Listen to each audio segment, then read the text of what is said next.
पहा इकडे 1 मार्काचं असं पण गणित असतं 2x वजा 3y बरोबर वजा 5 आणि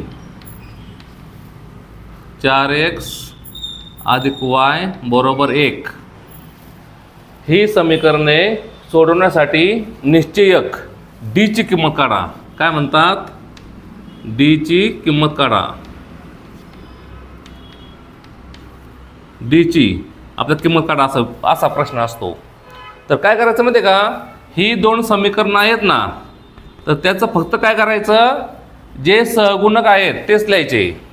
म्हणजे हे नंबर सोडून द्यायचे, फक्त सहगुणक लिहायचे. 2 वजा 3 4 आणि 1. 2ला चिन्हच नाही, ते चिन्ह अधिक समजायचं.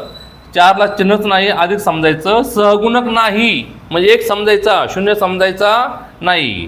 म्हणून डी बरोबर पहिला कंस वजा दुसरा कंस. येथे कायमस्वरूपी वजा लिहायचं. पहिल्या कंसात या दोघांचा गुणाकार 2 गुणिले 1, दुसऱ्या कंसात या दोघांचा गुणाकार वजा 3 गुणिले 4. आता पहा इकडे डी बरोबर बे के बे. चिन्ह इथे कुठे आहे का? नाही, अधिकच सगळे.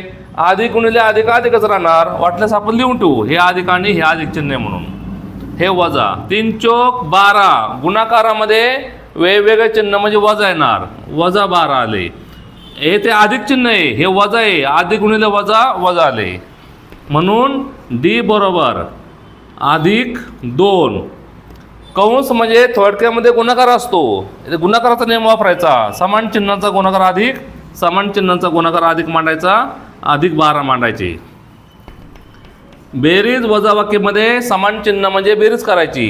वेगवेगळे चिन्ह असल्या वजा करायची. समान चिन्ह आहे.